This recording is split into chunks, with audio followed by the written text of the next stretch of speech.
shit. I just saw an S2000 passing by. I think I'm gonna ditch Con. Con, 我走啦。Okay, coming right up. I tried to get footage of the S2000.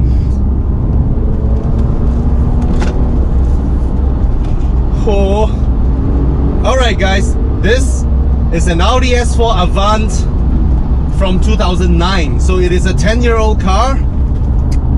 And I've had it for how many years now? I've had it for 7 years now. So I bought it as a 2.5-year reconditioned car imported from UK. And the mileage was good, the specs was good, and I've had it ever since. Not the most exciting car to drive, but it is very comfortable on daily use and usable space. And the front end is so heavy. This is such a difference from the A5 that I drove that day. And of course, if you want a front end that is agile, there's no challenge, alright? Any old BMW would beat this in terms of that feeling that you get. These generation Audis, they are very stable, very nice, but the front really wants to push out. And it's heavy. Before I had this car, I have a Subaru Legacy BP5 with the EJ20 engine, 265 horsepower, 2-liter turbo, 343 Newton meters of torque. I love that car, and that car is only 1,380 kilo. This one is 1,770 kilo. Can you imagine that? By dimensions, this looks like a smaller car. Oh, I'm catching a glimpse of the S2000 now.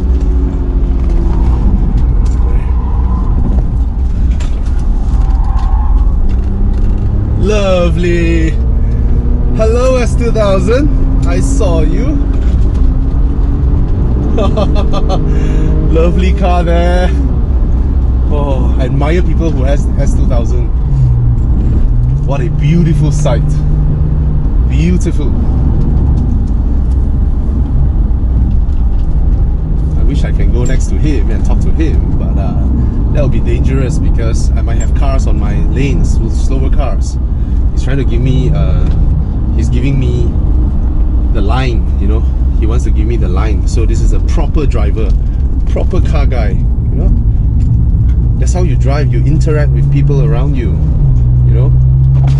And he was like, this Audi must be some troublemaker.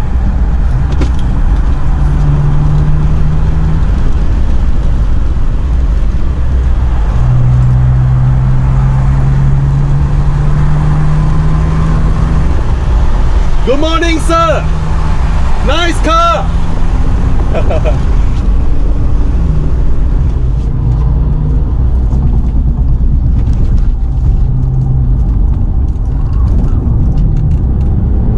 Lovely.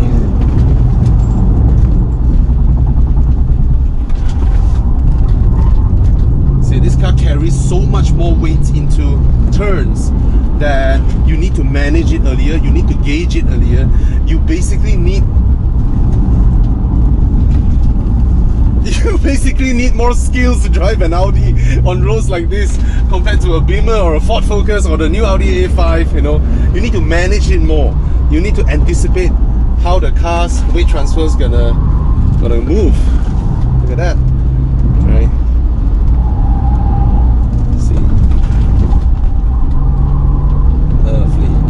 So these are on Goodyear Eagle F1s as well, same as the Ford Focus I had that day.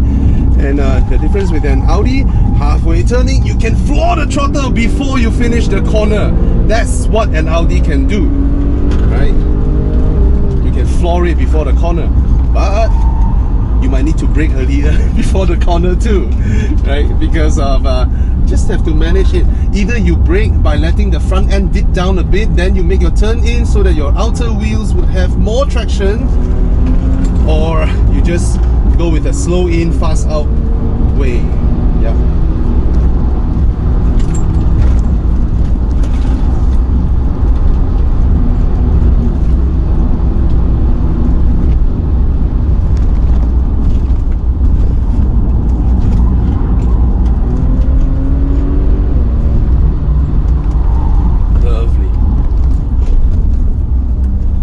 Good morning. Sleeping there. Oh, what a lovely morning. What a lovely car. Now the best part about this car has to be the engine and the transmission actually. The transmission in terms of shifting speeds, nobody doubts a 7-speed dual clutch. And this is a 7-speed wet clutch. And it's the high rated one that is rated to 550 Newton meters of torque. And the engine by stock, it makes 333 horsepower, which was a lot back in 2009, is nothing now. So my car has a very simple tune to it, done by my friend, DNA Tuning. He bumped the horsepower up to 400 horsepower, torque up to 500 Newton meters of torque. What I like about his tune is that it doesn't change the characteristics of how the car pulls. So basically, let's say I have a chart now, my torque curve looks like that, right? Where it goes up gradually and then it plateaus out. He tuned the car, or his tuning brand, DNA Tuning, actually replicates the same curve but on a higher scale.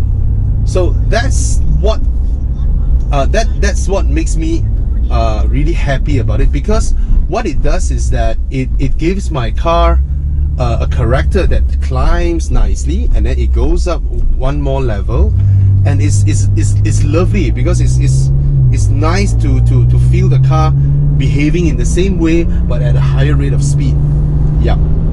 And in terms of fuel consumption of this car, is not great. Okay, they have the official figures, which are nonsense. Those are based on the old maybe UNEC or whatever. But this car, there's a reason why Audi only did one generation of this supercharged 3-liter V6. Okay, it is thirsty.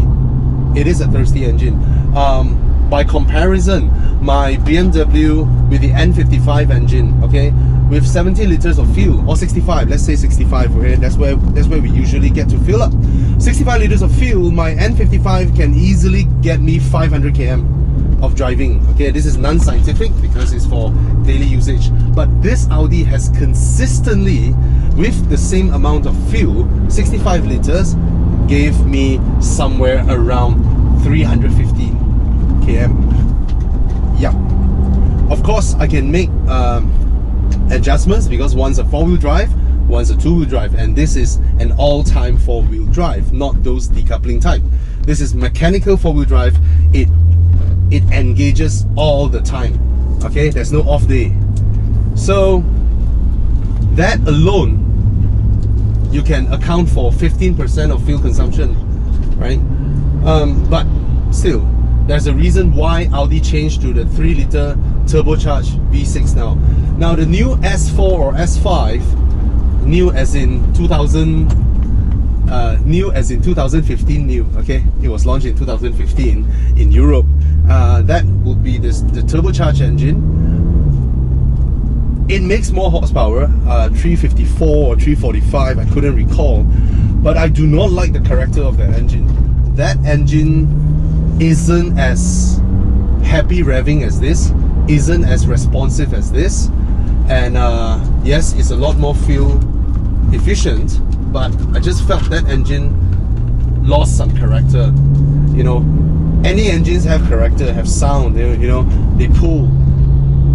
And turbocharged engine, you lost the sound, and it's always the boost or the intake.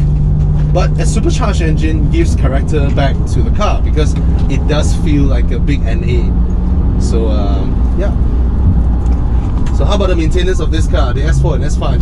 I would say, when you are buying a high performance European car, this has got to be one of the lowest maintenance one. Okay, it doesn't cause any problems, it just works. Okay, of course there are people who have faced problems with their cars, but I would regard that as a case of shitty mechanics more than anything else, because Malaysia, we have plenty of shitty mechanics. They're just shit. Alright, so this car has been, yeah, well, I think I'm just gonna stop here and sort of wait for corn. If not, it's like a lonely drive, if not. Oh no lah, I just go up there lah. No lah, just go up there and wait for him. it's gonna just pass by here and then it'll be the chase anyway. So let's go. Continue on. So it's a car that I really enjoy driving on a day-to-day drive, but not a car that I particularly would enjoy on a mountain run like this, because of how it behaves, or how old Audis behave. The new ones are so agile, so different. The way they drive, very, very different. So you cannot use this to benchmark the new ones. Okay, you see? Okay, what happened just now is that the car is trying to transfer both sides to get traction. Okay, it senses a bit weird, and then my stupid bull bar up front is scraping the floor. So I run out of approach angle just now. That's interesting.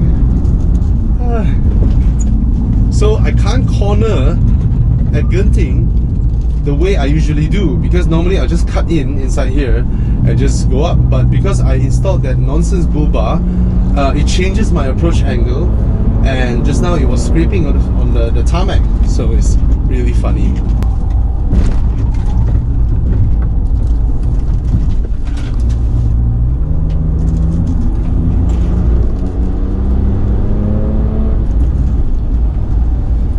Lovely. Okay, I'm gonna keep right and ease myself up here. Oh. Got the wrong one. 50 meters. See? Okay, it's here. Alright.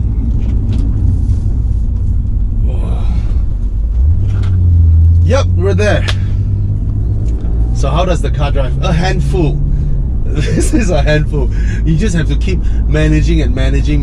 You know, you manage your brakes, you manage your steering. You know, you fight with the car a little bit, get it to go, get it to brake, get it to turn. Arguably more engaging, but not the type that would put a smile on your face, because you are literally fighting. All right. Whereas a newer generation Audi, the B9 Audi, they have that flow. They have that groove with them, you know.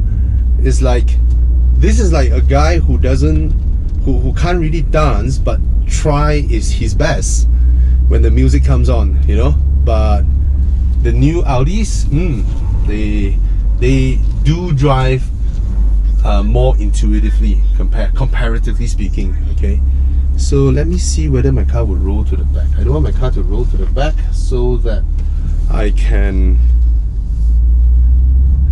don't have to engage my parking brakes. Just leave it in P and let the car hold itself, or at best let the ground hold my car. Does it roll? Does it roll? It does a little bit, and then it stops. Done.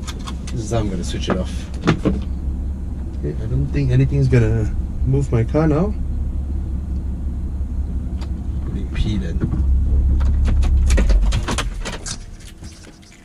Brother Con is here.